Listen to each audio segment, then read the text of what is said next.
This is the Besotted Pride of West London podcast, and we're coming to you, well, days after we got a right good hammering at home. I should be laughing, nervous laughter yet again, at home to Wolverhampton Wanderers, who came down. Some people said it was a must-not-lose game. Well, it was a must-not-lose game. We completely and utterly fluffed our lines there, because we didn't only lose, we actually got smashed to pieces by Wolverhampton Wanderers. It was all over by the counting after, I don't know, probably. Well, that's saying that. No, it wasn't. We'll talk about that in a little bit. Anyway, my name's Billy Grant. I'm actually sitting here overlooking the sea. It's all tropical to me. I was down in the south coast with the South Coast Bees, actually, just getting ready to make my way up to Palace tomorrow. But I just thought I'd actually take in the sea air and actually get those Wolverhampton vibes out of my body at the moment now. And I'm sitting here in the virtual joint, the seaside virtual joint, with the man Laney in the house. How are you? I'm all right, full of cold. I'm not happy about that, but yeah, I'm okay. Yeah, we need to exercise this Wolves ghost, don't we, before we play Palace, and hopefully it gets a little bit better. Very, very different to this time last year. Most blah blah. Yeah, most definitely. Last year was, to say, actually, last year, saying that, we were actually down here. I was in the South Coast as well, and we went to Brighton for Boxing Day, and there were no trains, and we were moaning about going to a Brighton match, struggling to get to a Brighton match yet again. It's like it seemed to be a yearly fixture for us, doesn't it? Was that last year or a year before? I think that was last year, wasn't it? I think it was last year. Yeah, it was. Yeah, it all sort of timed up. Yeah, exactly. It all starts to merge into one now, doesn't it, Laney? Yeah, so, it was the first year, I think, you find. Yeah, no, I think anyway, but I think it probably wasn't, but it doesn't really matter. Anyway, that's not the point. Anyway, we've got Allard in the house as well. Yep, I'm all right. Yeah, I'm not full of cold. I'm feeling quite healthy, which is unusual for Christmas week. And yeah, it was a tough night at the office, wasn't it? Oh, right, it was quite tough, but we'll talk about that. We'll get it off our chest. Like I said to you, because it's festive greeting period now as well. Now we're just gonna cut all the way through. Actually, we're just gonna do sort of a semi-mini pod today to talk about Wolves, because we need to get that off our chest, and then we'll have a little look forward to the Palace game. So listen, let's go away, let's come back, and then we're going to get straight in and talk about Wolves. Wolverhampton Wanderers came to New Griffin Park. They weren't expecting loads. I mean, they'd just beaten Chelsea, but they hadn't won in London for, I think it was about 14 games. And so they came there with their sort of kind of, not to say tails between their legs, but they weren't expecting those. And to be quite honest with you, they got not exactly what they were expecting. They got much more than they were expecting. And, to be fair, the game didn't go according to plan. I mean, we're going to sit down. There's been lots and lots of discussion about a lot of things about that game. And it didn't go according to plan. But what I will say is, because I was expecting to get something out of that game. I was hoping we'd get a draw. We got well and truly bashed up. The goals that went in were proper giveaway goals. At least 3 of the goals were giveaway goals. You can argue that 4 of them was as well. When we do the traditional, when the opposition do the traditional cross across the area with no one to actually defend it, and then the defender puts the ball in the back of the net. We've seen so many of those goals given away by Brentford. So you can argue there's 4 goals given away by us in that game. But the frustrating things for me about that game is, first of all, is that Wolves had 4 shots and they got 4 goals. And B, also, they scored actually very, very early on. They scored relatively early in the game. And when you score early on, that really puts you on the front foot. When you score your second goal, when literally the opposition give the ball to you, right, then you're absolutely laughing. And I think that's what we did to Wolverhampton pretty much from the kickoff. We basically gave the ball to them. Collins gave the ball to them and said, there you go, thank you very much. And then they put the ball in the back of the net. They're 2-0 up very early on in the game, so we're going to have our backs up against the wall. So all of a sudden you've got to change your game to try and get yourself back into the game, which we did very quickly as well, but it makes it really, really difficult. We made a number of mistakes, and we'll talk about that later, which put us massively on the back foot. But I'm going to argue to say that I don't think we were as bad as what I thought we were when I watched the game, because I watched the game back for the first. I hardly watched the game back, but I actually watched the game back, the extended highlights. I watched them back yesterday, and actually I thought, to be honest with you, I thought we were horrendous. And I didn't think we were horrendous. Yes, defensively we made some terrible mistakes, and yes, Maupay didn't keep the ball up and everything like that. But he made a wicked assist for the goal, right? Really nice little cushion pass that he made for the goal. And I just didn't think that we were nearly as bad as we are. And I definitely don't think that we were 4 goals to the badness in that game, because we played, I think, a lot worse and come away with a lot less of a score. The Allard. Yeah, I understand what you're saying.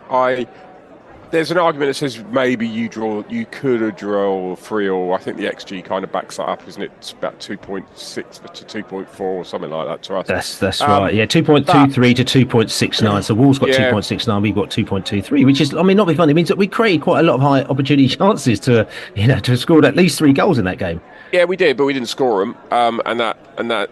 That's not good. So you can put that into not playing very well. We didn't score the chances. You can say the defence. I don't think we played with that back four ever before. So that was a massive gamble.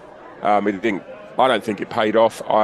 You can blame individual errors for the actual goals, but in general, I thought Wolves came at us for the first 20, 25 minutes. Once they were 3 goals for the good, of course, they didn't have to do it so much. And when I looked at the team, I was thinking, Godos left wing back, fine. Got when you got 3 centre backs, you got someone behind him a bit. Left back, I don't know about that, and I don't really think Roerslev is strong enough at the moment to play at right back. I think he'd probably be okay at right wing back, as we've seen in the last games here and there. So I think it's slightly rose tinted spectacles there, Bill. I don't think we were that great. But we weren't disastrously bad. And the best news is we know what we did wrong, and that makes it much easier to put right. Yeah, I mean, just coming back to that, I mean, we had a discussion before the game, me and Laney, on the podcast, and we were trying to just sort of kind of pull together what team we're going to play. And also I did it on the Wolves podcast as well, and I said to them, I said, I'll be honest with you, I actually don't know what defend, because I said we got defenders out, we got Ben Mees just come out, he's just come in and he would have kind of sort of played in a particular position. I said we normally go 4 at the back against Wolverhampton Wanderers, and I said, but if we're going to put Collins in, I don't even know if he could play right back. I've got no idea. Obviously we didn't put him as right back. I said, will Roerslev go as right back? I'm not sure whether or not he could be. And it was one of those dilemmas where you're thinking, what is Thomas going to do? Is he going to change his normal plans and maybe go, 5 at the back, /3, /5 at the back, just because of the personnel we've got? Or is he going to stick to what he normally does and try and sort of shoehorn some people in? And he obviously did the shoehorn. Question, why didn't you think that he went 5 at the back, the Allard? I think because, for exactly what you said, we don't play 5 at the back against Wolves. We play that against teams that are normally in the top 6 or 7, although Wolves are getting not a million miles away from that now. So I think he stuck with the plan, which is go 4-3-3. I think I don't understand why Damsgaard didn't start. Maybe there's a fitness thing. I think that if Damsgaard starts, can you play Jan out maybe at left back? It felt to me like with the players available, what we did in the second half might have been a better way to start, which is... And what did we do in the second half? Can you explain to people? So Jan out dropped into defence. Godos actually played in midfield in the second half, and maybe that would have given us a bit of better balance. I don't know. It's difficult to understand the thinking behind Damsgaard not playing. Yeah. I don't really get that. Yarmouk, I thought the game passed him by. He had a couple of good runs, but in general, I thought it passed him by. And in a way, that was sort of his game, to have the support of Norgard and Jan out in midfield to give him the freedom to sort of play a really attacking role. And I don't think it came off. And maybe there was some tactical thinking there, but I just felt the back four didn't look strong enough. That it worried me from the minute it was announced, and it was obvious that was the way we were going to play. And again, the individual errors, we all know about that, but I just felt it wasn't well balanced. Laney, I mean, we sort of stand next to each other in the stands there, and from very early on, it was looking pretty glum and pretty grim. But the weird thing about that game is, listen, and I hear what Allard says about the frustrations of the game. And listen, I'm not denying that defensively we're all over the place, because I think defensively we are. I brought one of the new football coaches, Zara, down there to the game, and she's never seen us play before live. And she said to me, I said, what do you think? I said, look, she says, your defence, they look like, kind of, they've just come out of the academy. She goes, they just look kind of really green, like they don't really know what they're doing. And that's kind of her just sort of kind of very sort of kind of fresh approach on the game, and I think, yes, we can't deny that, but I think in other areas of the park, we still kind of potentially we were causing a few problems. KLP, it's causing problems, and and getting himself into the right place, which just didn't seem to have the backup all the time, which is quite annoying. But I mean, Laney, during that game, until we went sort of 3-1 down, which again we shouldn't have gone 3-1 down, because that was a complete fluff, giving the ball to them straight from a goal kick so that they could put the ball back into the back of the net. It's just nonsense. But other than that, I always thought up to that stage we were still very much in the game, didn't you? Well, I mean, from a personal point of view, the minute I saw the team sheet, I just kind of like raised my eyebrows. I was just like, nah, that's not a Premiership team. You know, that's not going to win you many games. To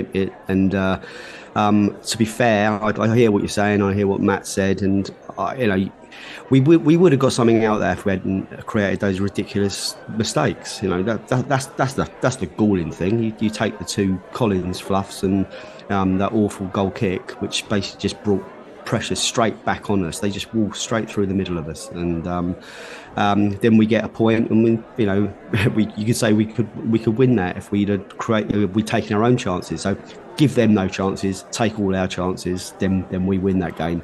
But football doesn't work like that, and we looked naive. We looked ill prepared, ill equipped. Unfortunately, Wolves didn't have to do a lot to beat us. To be fair, they're a good team. I'm not knocking them. It was a grim. I mean, you say we got battered. The scoreline suggests we did. I don't think. I think the game was more even than we could have expected from that team. And when I look at the team, I thought that they were gonna. I always look at a weak team and think, oh, we're going to get done here, but they never do. They only lose by an odd goal. So I was a bit surprised that we lost by more than that odd goal. But those mistakes were just awful. And it was until the until the fourth goal went in, I thought there was a sniff, because I think if we get a second goal, we were really piling on the pressure. We were coming at them in waves. And if we get a second goal, then you know what football's like. You might be able to get a third.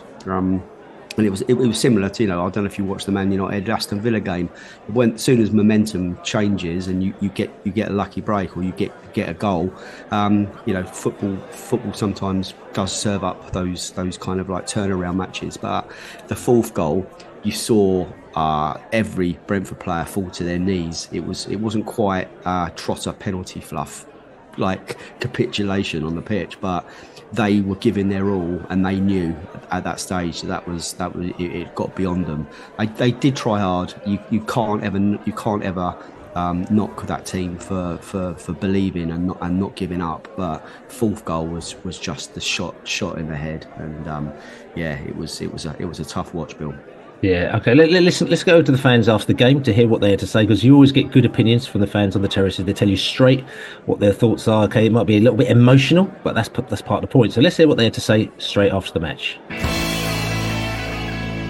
I think we created more chances for Wolves than we did for ourselves, didn't we? I think that was part of the problem. There were a lot of individual errors at the back. We looked disjointed. We didn't look coherent as a unit. The midfield didn't look coherent as a unit. The defence, Nathan Collins had an absolute nightmare. We basically gifted them 4 goals. We did create some stuff, but Lewis Potter gets 3. I think he gets the ball across 3 times. There's nobody gambling in there to get on the end of that. And you have to feel that if Tony was there, he would have had a couple of goals in that first 10-15 minutes. My biggest frustration about today, we were so good against Villa, we were so threatening. And as you say, when we always felt that we could come back into it, and yet the final ball was delivered into areas, and the 2 attackers, Wissa to an extent as well. But yeah, Neil was just on a different wavelength today. Clearly not what we need. I think others suggested it. We've got no pace there at the moment. So I don't know what to say. But the biggest frustration for me, we were so poor against today, and we were so good against Villa. It was just a catalogue of errors. I thought that Keane Lewis Potter had a really good game. I thought he looked dangerous. Best game I've seen him play this season, I think. I think obviously getting more games is giving him more confidence, so he's a big plus. I thought Wissa had a good game today. First half particularly, looked dangerous 2 or 3 times. I think he faded second half. Neil does his usual 100%, but I just think sometimes it's a little bit lacking in that, unless it's like a tap in or something like that. His approach play is good, but he's not really going to score you 10 goals a season, I think. And I think that's probably what Brighton and Everton found out. But, he makes the team, he tries, you can't fault him or any of the players for their effort today. I feel for Nathan Collins. I mean, who wants to do that sort of thing, twice, give the ball away, really. He obviously wanted to do well against his old club, and it didn't happen tonight. There you have it, fans giving you their thoughts straight after that game. Like I said, a little bit of nervousness now, people, because I think we came into the pre-Christmas period 10 points off relegation. Obviously, Luton have won a couple of matches now, and I think we're 4 points off the relegation zone, something like that. We've still got a game in hand. Again, you know me, I don't fear, I don't worry, and it's not because I'm sort of kind of the arrogance of the Bees. It's just that I just think it's a long season. We've got some good players, we've got good players coming back, and teams at the bottom, unless they absolutely turn things around, do not go on massive runs and just turn it around. I think the last thing that did it was in the Championship was actually Nottingham Forest, where I think they were bottom at Christmas and they end up, I think, getting to the playoffs or getting into the. I think they got the playoffs. I think it was, which was pretty amazing for Steve Cooper. It has to be said, but he's not at Forest anymore. We should move on. But in general, I'm thinking I don't necessarily think it's going to be a problem for us. However, for our sanity, for our players' sanity, we need to get some points back into the bag. Let's look at what was going on in this game. So Brentford. We were effective at creating goal-scoring opportunities from through balls as well. We committed a high number of individual errors. As for Wolverhampton Wanderers, they stole the ball from the opposition often. They're effective at creating goal-scoring opportunities through individual skill and from long shots, and they were strong at finishing. They gave away a lot of free kicks around our box, or their own box as well, and they were caught offside often. Looking at their top players all the top players in that game, according to WhoScored.com, were all Wolves players. Again, Hichan got 8.3, Kahuna 8.2, Lamina 8.1, Nui 7.7, and Yao Gomez 7.6. So we weren't even in the runnings there, to be honest with you, as well. Total shots, Kahuna got 3, Visa got 2. But interestingly, the tackles, though, and this probably goes to show you where kind of the battle was won. Yao Gomez, how many tackles do you think Yao Gomez made in the game, the Allards? I don't know, 8. 10 tackles, okay? Wow. 10 tackles in the game. The next biggest tackler after him was Yanalt with 4, and then Roslev with 3, Norgard with 3, and Lamina with 3. So Yao Gomez was getting stuck right in, you know what I'm saying, and maybe kind of, could have been the difference between the two. Well, it wasn't the only difference, but it was obviously a massive difference between the two sides, because obviously we were, we obviously was giving the ball away quite a lot, and he was getting right sorted in that round. Just coming back to that match again, though. So, I mean, the Wolves game, a one-off or slightly worrying? Because a lot of people were saying, looking forward to Palace game, we'll be lucky if we get away with a 2-1 loss or a 3-1 loss. I mean, what are you saying? I think the Palace game is a game to get through, and then I think after that you got 3 weeks off in the league, and you can come back, with a few players, hopefully coming back from injury, certain player possibly, although that could just become a whole fucking circus, couldn't it? Ivan Toney you're talking about? Yeah, coming back from a ban. I mean, which could be a really bad circus that distracts us even more. To be honest, something needs to be done in the next week to actually tell us what is going on. But we'll come back to that in a minute. But do you know what I mean? I don't want that to become a circus. If it doesn't, for the Forest game, I think Ben Mee will be back, won't he? So there'll be players starting to drift back in. There'll be players that should be fitter. I mean, even when you look at Collins, I don't know how fit he was. I think he's only played, 10 or 15 minutes or something before he played that game last night since he's come back from injury. And I'm not trying to make excuses for him, because he did make mistakes. He'll know he made mistakes. He doesn't need us to tell him that. But I'm not sure how fit he was, really. I think it was a punt to put him in. I don't see that was a one-off either. I mean, it's not a one-off that we've been too weak, and we've literally been scratching our heads thinking how's this team gonna cope.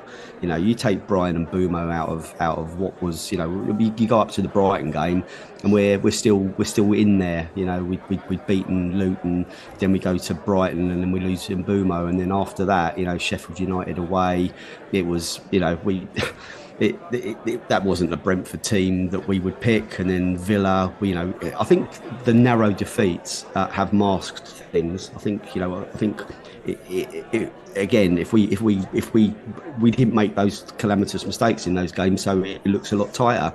We're not a million miles away from it, and as Matt said, we've got a break after the Crystal Palace game where some of those sort of returning walking wounded can come back in, and I agree. The Ivan Toney thing is going to be a circus. It's going to dominate all of that Sky's transfer coverage from the 1st of January to the last day probably. Even if he signs a new contract, I'm sure people are going to come in for him. So I think it's going to be a huge distraction. But whether that affects the team or not, that probably may not, because we've got used to adapting without him. But if he is going to go, we need to bring someone in, because clearly, and I, as much as I love him, Maupay is not the answer, is he? No. Well, no, I mean, at the moment now, he could do better, as they say.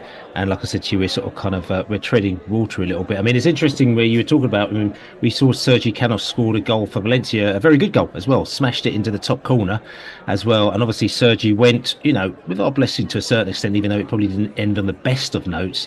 But the interesting thing is that, we've had we've had Godos come back on a free transfer because he was a free agent, because we let him go, but we needed him.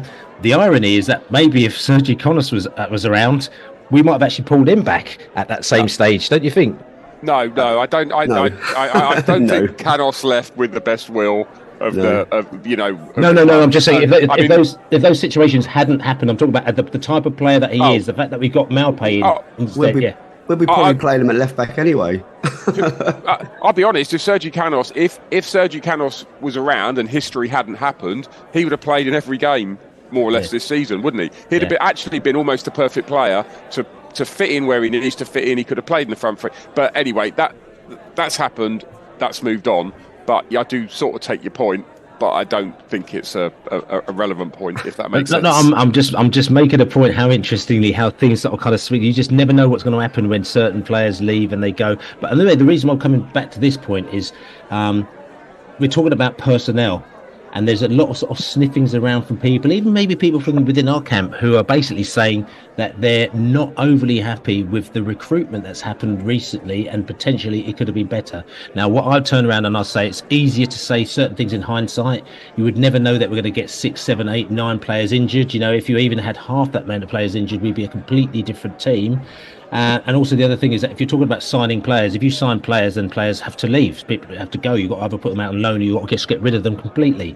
So the scenario is that, do you think, in retrospect, we have been a little bit kind of not quite on the money with the signings as we should be up to this point? We spent a lot of time chasing Brennan Johnson. We spent a lot of time chasing other players, and we didn't get them. And we've kind of left in this situation now where we haven't got a full-back to left-back to sort ourselves out. We haven't got a player up front who may be able to step in. What do you think? Sorry, you go first, Matt. No, I mean, it feels to me the squad it's definitely 2 players light, because there's no reason for Charlie Farr to be in the squad, but he is. And Good, there's no sign of him playing.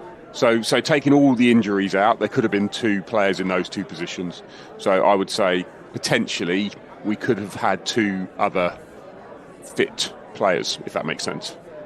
I mean, it was well documented, and we spoke about it on the podcast. We were in for big money deals, and they didn't materialise. We were in for like high 20s and 30s and early 40 millions, I think, and we couldn't offer the players involved European football. I mean, that's the problem. We're caught in no man's land where we go for players that are going to transform us into the next level. Hopefully, they don't really want to come because they're looking at further up the food chain. And then we're on top of the injury crisis. You're right. We do look light. Having our best player sidelined as well doesn't help. It compounds the problem. It was always going to be a case, I think, if you take 20 goals out of this team, we were always going to struggle. It took a while for it to become clear because we started off all right and there was goals coming from Bumo and Wisa, but the further the squad's been stretched and the fatigue and the injuries and then the amount of fixtures that's happened in the last couple of weeks when we're on our knees, it compounds it all. We do look weak. We do look light in that squad. I guess we are fortunate January is here. It is an opportunity to rectify some of that, but we know that that's not always the case. January is a time where we don't really like doing a lot of business, but I'd say that we have to this time, Matt. Yeah, and I think there's a little bit of a conundrum, isn't there? Because Rico obviously isn't going to play at any point this season, so Tony can come in for him into the 25 if Tony stays part of that again, and that leaves maybe 2 spots unless you start selling players that are literally playing or injured. Do you know what I mean? Because it's basically the 2 spots are far and good. Everybody else is playing or injured. Yeah, and again, it's a case of you sell them, do you loan them out, and what do you do? And I think this is the conundrum that we're in here, because I think it's very easy for people to say we should be just signing players, but it's a case that what do you do? You ain't gonna get a 20-goal striker just like that, and if you do, it means that he's going to be your premium striker, which means that your players like Sharda and them not, does that mean that they become sort of kind of bench players? If Ivan Toney stays, then what happens? There's so many sort of questions that we're asked. We can't answer those questions. The interesting thing, though, is that I think Phil Giles or was it Lee Dykes, one of the sort of kind of recruitment staff people, they did a little kind of interview. I think it was Lee Dykes, and they were interviewed into the sort of kind of the transfer window process. And he reiterated what we already know. We don't necessarily like doing business. We don't do business in this window, and we won't do a deal unless a good deal comes about. Because this is more of a selling window than a buying window, as he said. And they won't buy unless they feel that we are in grave danger, because they'd rather do a business in the summer than do business now. And I think this really now comes down to, and I know a lot of people are going to hate this, but it's down to their mathematics, whether or not they believe, even with the squad that we've got now, whether or not we were in trouble. I know for a fact is that if they feel that even with what we've got now, even losing 4-1 to Wolves and losing such and such a games and doing so on and so forth, they'll probably look at the XG, saw it as 2.2 something and say, listen, we're doing the right things. It went horribly wrong for us. It won't happen again. We only need to get 4 more wins and we're fine. And they'll probably leave it. And they probably won't sign another player. They might get somebody if they can do. So, for example, if a striker comes about and they can sign that striker, he said, I think they were looking at the geezer at Chelsea, whatever his name was, situation, where we didn't sign him at the right time, and also Brennan Johnson, we could have signed him for a particular fee and we didn't, and then the price went up. And they said sometimes we might sign somebody if the opportunity is there, because if we leave it 6 months and everyone else has come in, we won't get them. That would have happened probably for Ivan Toney if we didn't sign him at the time. There's a few other players. So yes, that may happen, where we may sign a player to try and get him in before somebody else gets them. But if that doesn't happen, I can see us probably maybe trying to bring in a couple of loan players to kind of keep our head above the water over the next few months. You can only have maximum two loan players, I think, in the Premier League at any one time. So we've already got Mopé. So that gives us one more. That gives us one more. And I mean, I might have that wrong, but that's my recollection. I've just Googled it and it seems to back that up. So someone can shout on Twitter if they want to say I've got that wrong, but I think that is that. So they're a sort of thin. Having a lot of players injured is a real problem. And in a way, at least if a couple of them were injured for the rest of the season, you'd know where you are. Yeah. Do you know what I mean? But all these players are coming back February, March. I don't know if any are coming back in January. Don't forget, of course, there's the African Nations Cup. So Onyeka, Wisa. There's the Asian Cup, Godos. That's 3 more players that we're going to lose from, as best I understand it. I don't know if squads have been announced, and I'm not really sure about Godos, but Iran are playing in it. So that's 3 players we're going to lose for January and part of February, likely maybe 2. So there's that as well. So there's a lot of sort of balance in the books. It's almost like a financial book, isn't it? That you've got to balance somehow and work out how you're going to have a squad of 16 for every game. Certainly, some sort of spreadsheet activity is taking place down at Jersey Road by the looks of it. But yeah, we have to work within those constraints, and I hear what you say, Bill, about them looking at the likelihood, the odds of us going down. But we have to bring in some faces. If we've only got one loanee, assume Morpay's, we're not going to send him back. I can't see that happening. So we've got one to play with. We have to get rid of Charlie Good at some stage. I know everyone's been ever so kind to him, but I really got no idea why he's still at the club. We have to make sure that everyone that's in that matchday squad, that first team squad now, is able to contribute something. And I don't think there doesn't seem to be a failure in our style of play, our intensity, the spirit out on the pitch. They're giving us their all. We're still even when we're losing, we're creating really good chances. So there's nothing with my eyes. I'm seeing the alarm bells are going off, but obviously, it's only human nature to look over your shoulder and see what we thought were 3 absolute certs for relegation, making a fight of it. Now, we're only going to get better. That's my opinion. This is the worst it gets for us, because we are literally plucking people out of the crowd almost now to play games. So that will improve in January. It cannot get worse. We can't have less fit players at the end of January than we've got now. So I think it's going to be tighter than we hoped and tighter than we thought, but we're going to be all right. Lady says we're going to be all right. He goes, yeah, of course we are. Of course we are. This is clipped, and listen. Like I said, we always try and keep glass half full here on Besotted, like you were saying, especially after the Christmas period, where our glasses were half full for most of the Christmas period. As you said, especially after that Wolverhampton Wanderers game, it had to be all half full all day. We were out with Paul Buckle. Big shout to Paul Buckle, ex-Brentford player as well. We were out with him at the Ted Lasso pub in Richmond beforehand with him and his American posse from Sacramento. Right good laugh. Say hello to the Buckle.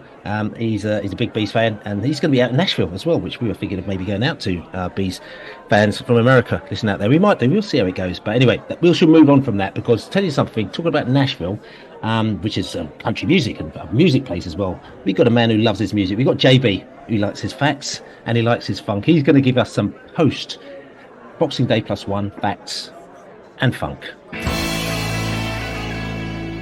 you ready for this? I told you it was coming. Woo! JB, and he's ready to stock it to you one time. Get it! Hello, Jonathan Birchall back again. This Christmas, you could have watched the 1% Club on TV.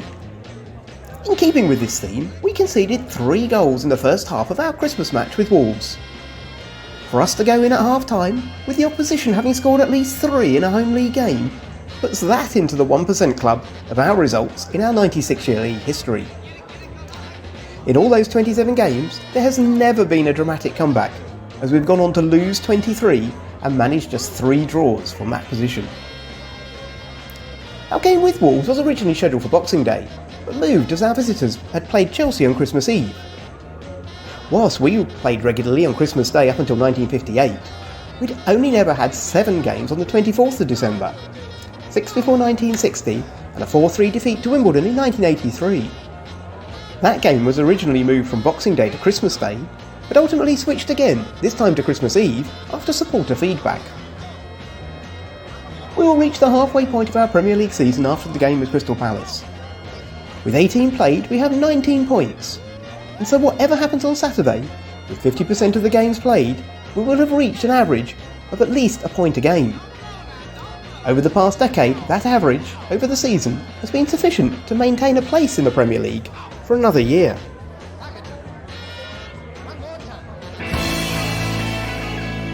There you go, JB's facts and his funk. And talking about funk, we're looking down at South East London, funky zone, Crystal Palace. It's a ground which is, I think, is an interesting ground for Bees fans. It's interesting because I'm down here in Brighton and I'm actually looking forward to going up to Palace, because it's going to be easier for me to get here from Brighton than it is for you to get down there from London, because it's not the easiest place to get to as well. And like I said, the drinking options are fairly limited, but we think we've maybe found a couple of places to go, which is all good. But listen, we're going to, like I said, we get to Palace, and we need some points, so it could be quite fiery because they also need points. I know the Palace fans are saying, like, you know, they could find themselves in the relegation zone. They're feeling the way that they're playing. They're in two minds about Roy Hodgson. Some of them think that, you know, at the end of the day, they haven't been adventurous enough when they've actually chosen their next manager. So they've gone for the same old, and now they're sort of back in the old grind. So it could be quite an interesting little battle, that one. Crystal Palace, Laney, looking forward to it? No, I'm really not. I think the defeats are going to continue, I'm afraid. We have to just get this one out of the way. I don't enjoy going there. It's a schlep. It shouldn't be, but it's a difficult one to get to by public transport. And as you said, drinking. We've found some good pubs, but we've had to really research and travel even further afield to find them. Was with the Allard before the last game. Where were we, Matt? Where was that?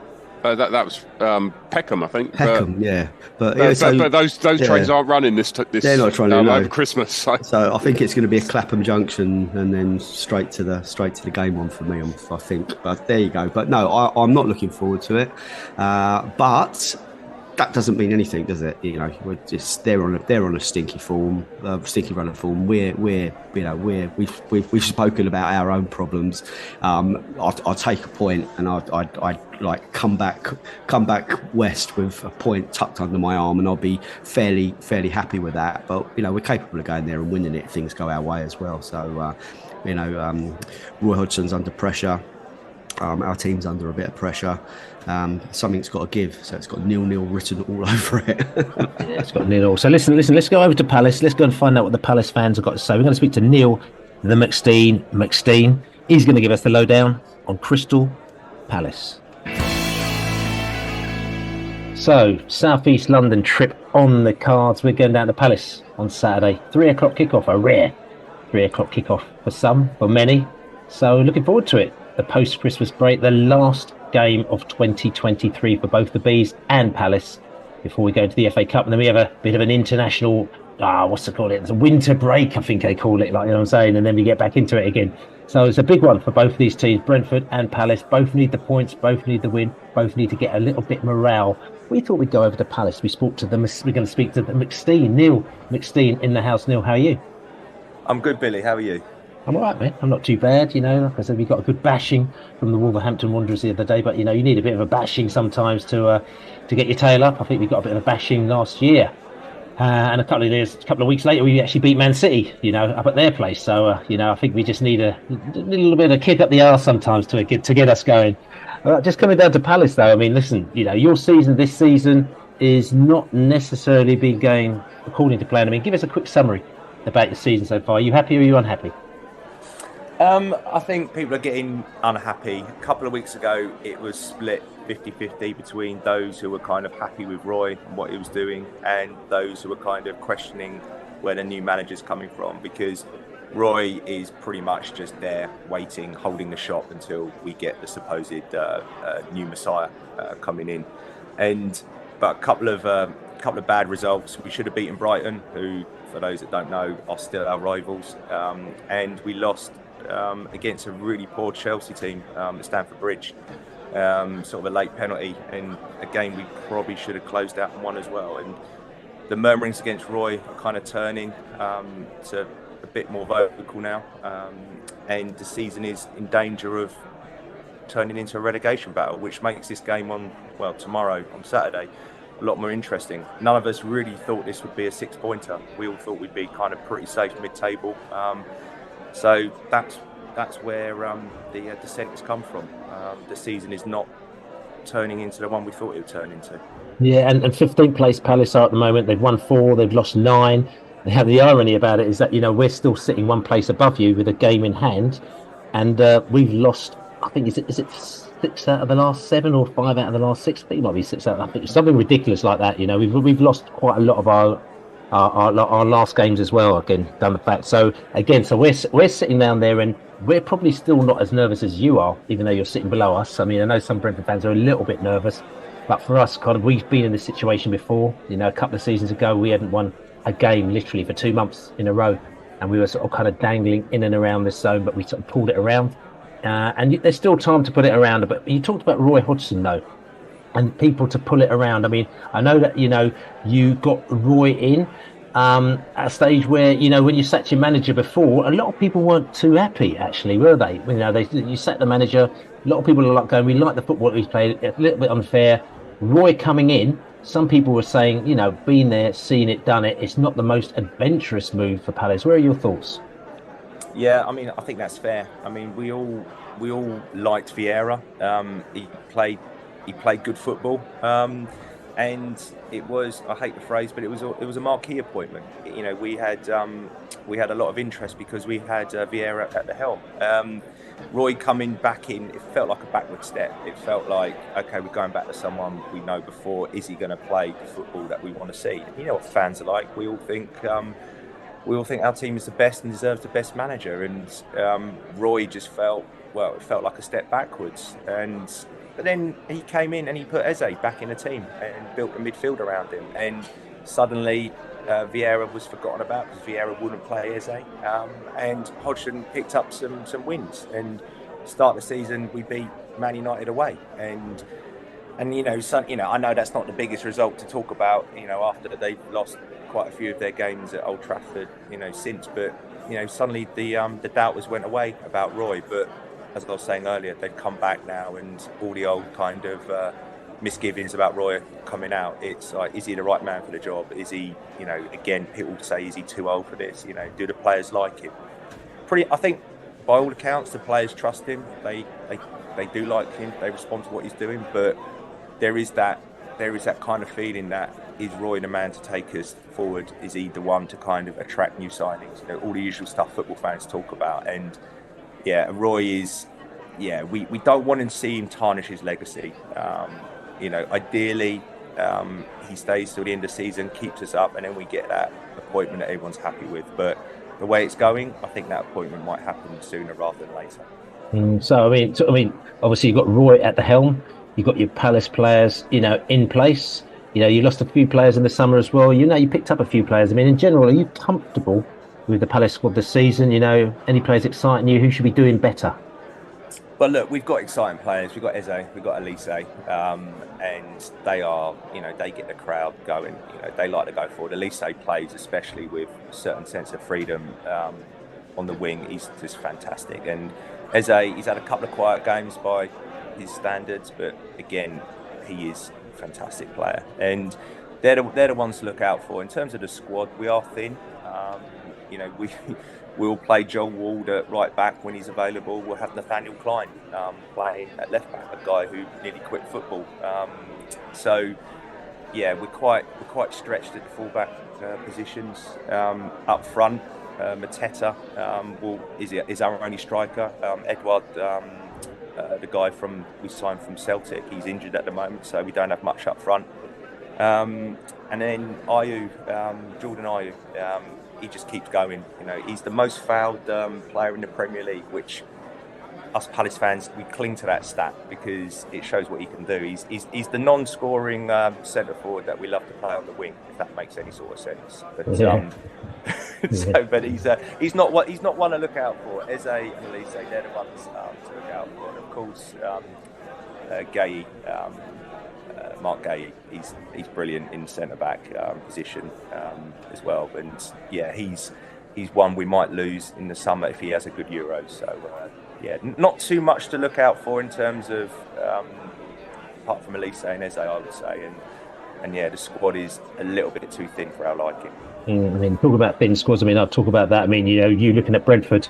And to see, who is there to look out for Brentford. I mean, I've got to emphasise, we talk about it every podcast. We haven't talked about it much this podcast because we can't keep going on about it. But we literally have a full team almost of injuries, and it's made it tough for us. Pretty much our whole defence has been out injured.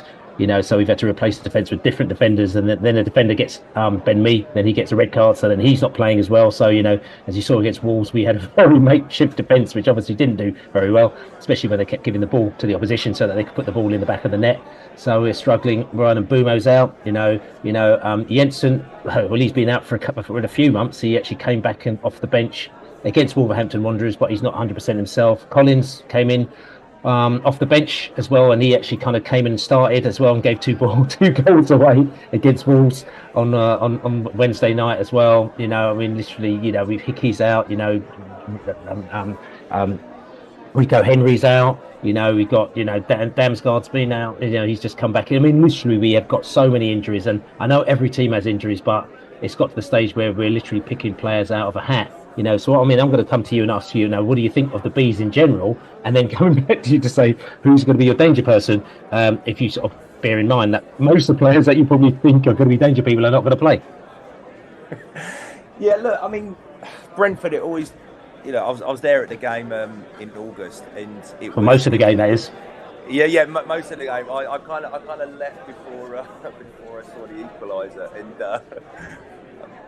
I left before I saw the equaliser, and but again, that was a typical Palace Brentford game, another draw. And look, Palace fans, there is grudging respect for Brentford.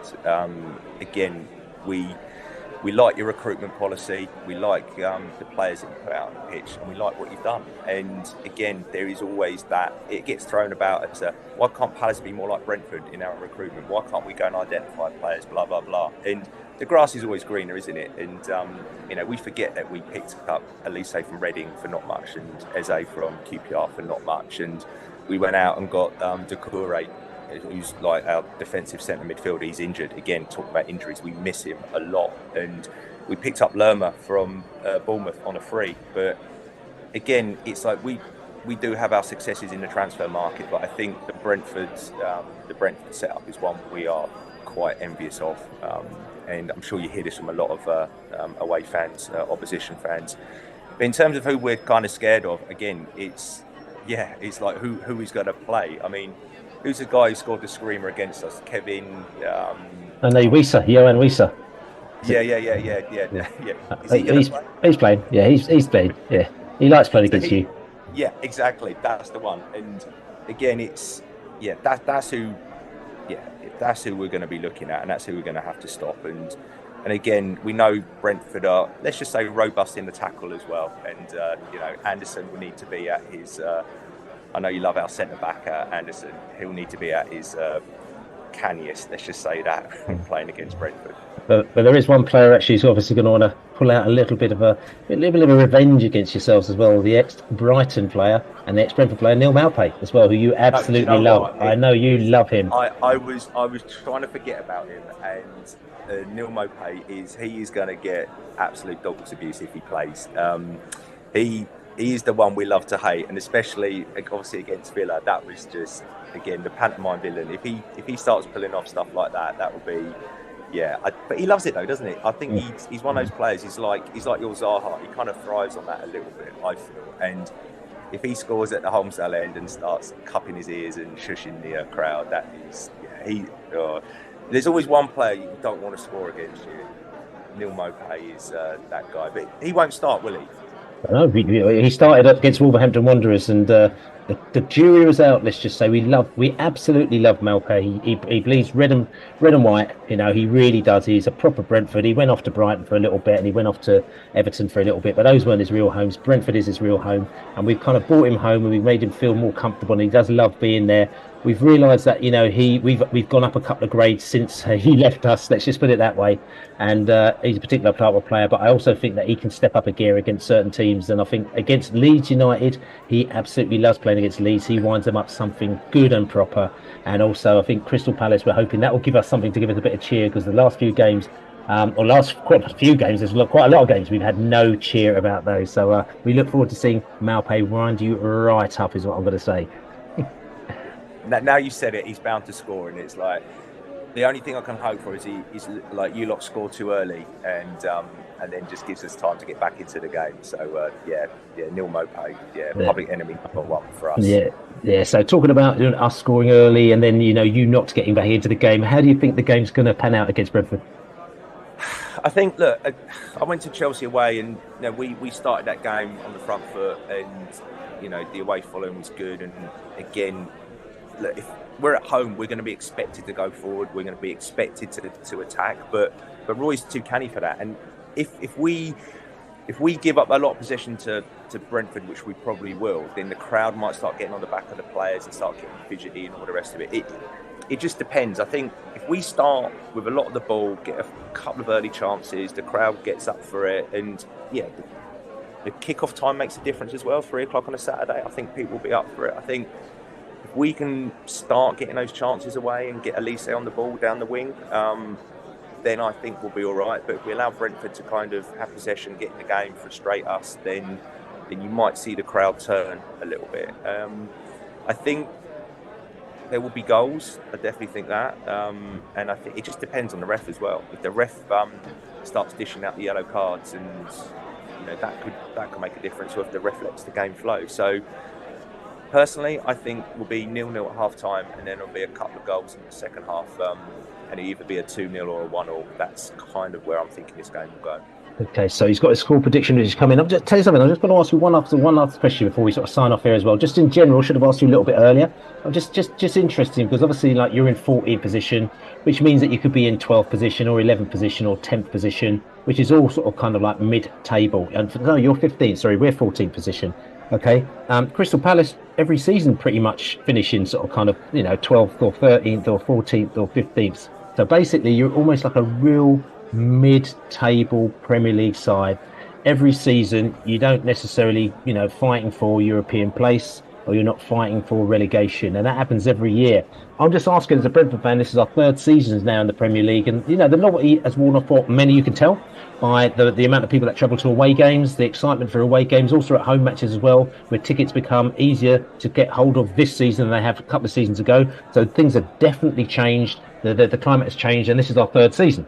If we were in the Premier League as long as Crystal Palace were, I'm saying sort of 12, 13, 14, 15 seasons, whatever it may be, in the Premier League, and you continually finish in sort of kind of 10th, 11th, 12th, 13th, 14th position. I'm just wondering, how is it for you, fan? How do you see your football experience? Is it a little bit, Magnolia wallpaper, or are you still excited? And I'm not saying that in a disrespectful way, by the way. I'm just asking. No, of course. No, we talk about this a lot because Roy alluded to the fact that we were starting to behave like Charlton fans the other day and kind of getting above our station and demanding European football. But personally, from my point of view, I love the fact that we're in the Premier League. I don't mind that we finish mid-table every season. I see that as a success. We are probably the 5th or 6th biggest team in London. And London isn't even the biggest city in terms of football in England, in the Premier League, in terms of trophies won. You kind of, I like the fact that I can go out, I live near the ground, we can go and see world-class players come to Selhurst Park, and we can produce world-class players and play against those teams week in, week out. Some people think we should be doing more, but then the Premier League is pretty democratic. You get out of it what you spend. And you look at the table every year of wages compared to league position finishes.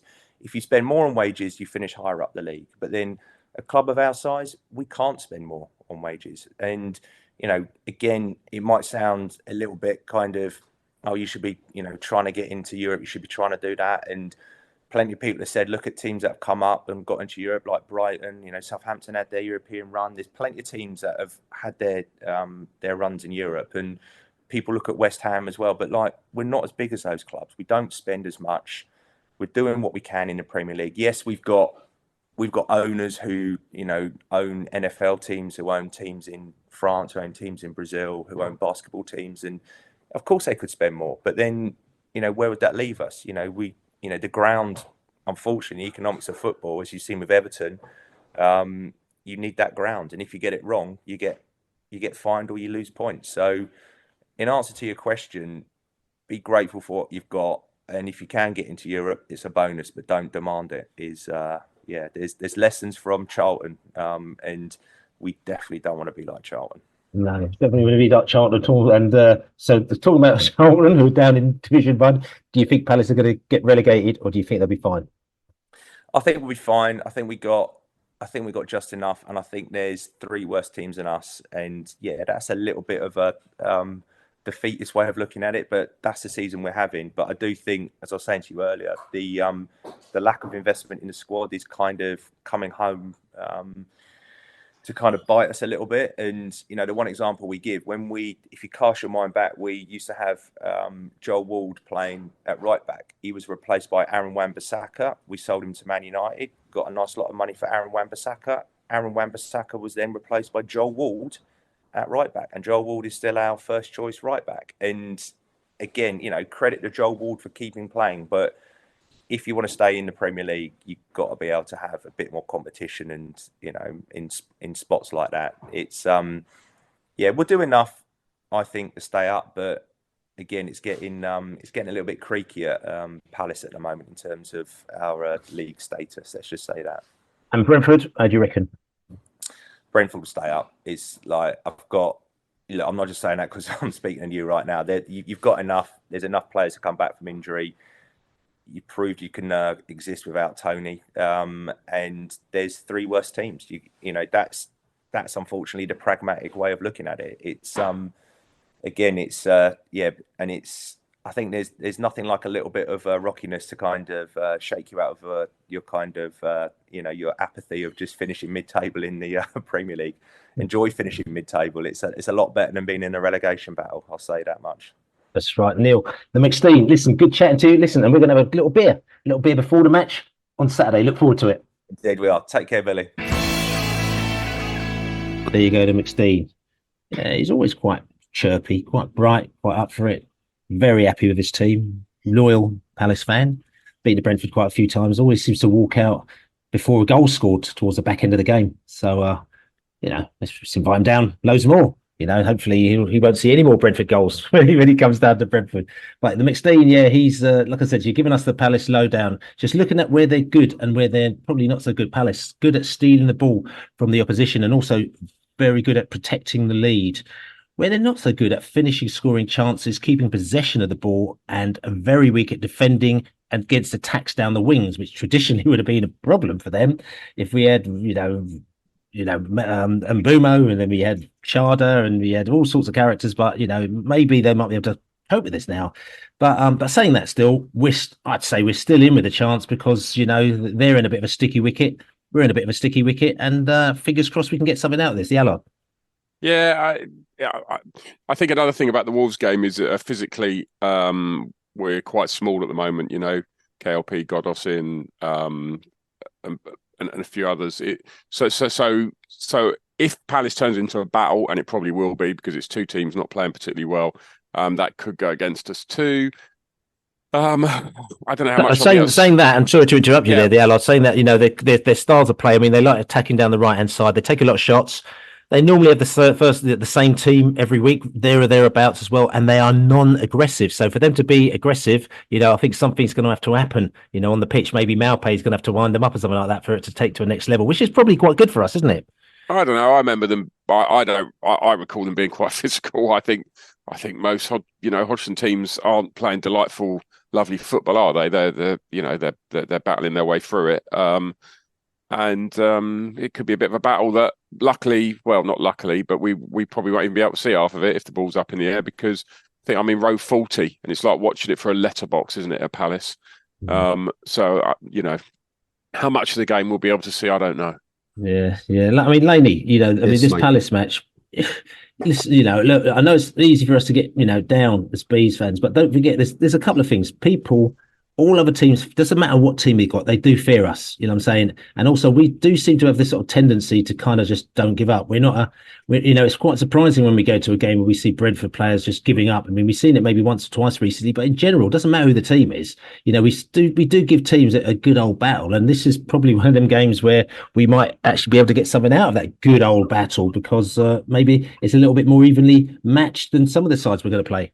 Yeah, possibly. I'm never going to write us off. And I'm still delighted that we're in the Premier League, and I'm still vibing from it. We've had awful runs in every division that we've ever played in, and I'd rather have an awful run in this one than in League One.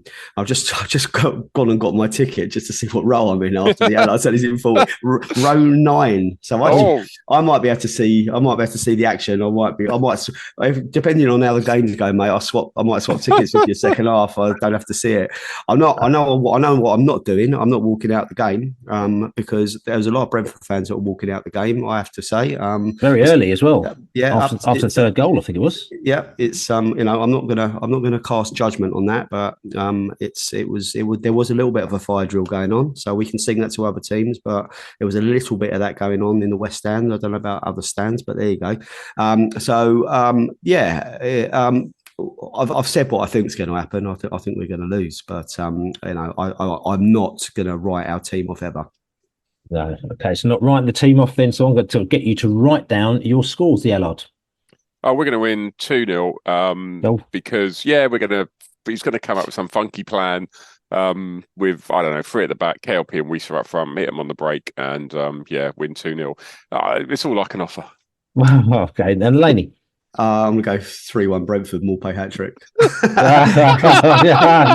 He'll be giving it, because of the ex-Brighton, he'll be doing a load of that. Yeah.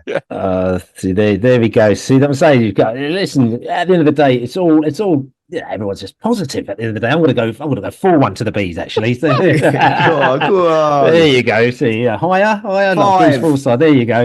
Yeah, 4-1 to the mighty Bees. We don't seem to be able to keep a clean sheet. Flecken, we're not going to talk about Flecken again.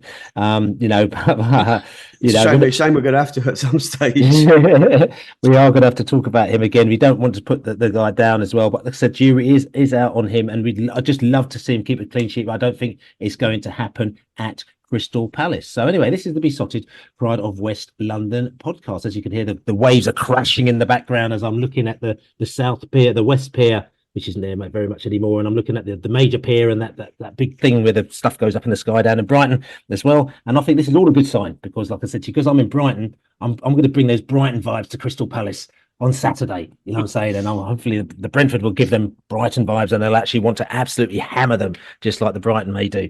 Do you think that's quite a good thing, Matt The Allard? Do you think I'm just trying? Yeah, no. Bring the Brighton vibes. You and Mopay. Mopay can, he can do a seagull or whatever if he scores. Me, Mopay, and all the South Coast Bees. There's quite a few South Coast Bees. Colin, the South Coast Bees. Lord George Dawes. We've got Lord Lucan. All the sort. They're all coming up here for the South Coast Bees. So we'll all bring the Brighton vibes. Actually, Can you bring any of their players by any chance? I'll actually ask them. They were obviously busy last night, actually giving Tottenham a quite good hiding. So maybe there might be a loose end on Saturday. So maybe we could actually bring them up and see if they're up for playing a game. I'll ask. I'll let you know. So anyway, Besotted Pride of West London podcast. Don't forget to buy us a beer. besotted.com/beer. Don't forget to write a review and send subscribe on all good podcast channels as well. And like I said to you, we will see you in South East London at the weekend Palace. We'll find a little bar. We've got a little bar lined up somewhere. I don't know, somewhere we're going to have a few little drinks. We're going to come bees. We're going to go.